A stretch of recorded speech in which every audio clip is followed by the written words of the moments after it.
You ask Tiger to solve. This deals with linear equations with one unknown. The final result is x equals 6. Let's solve it step by step. Group all constants on the right side of the equation. Add 5 to both sides. Simplify the arithmetic.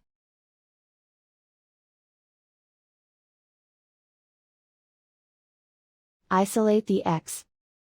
Divide both sides by 4. Simplify the fraction. Find the greatest common factor of the numerator and denominator.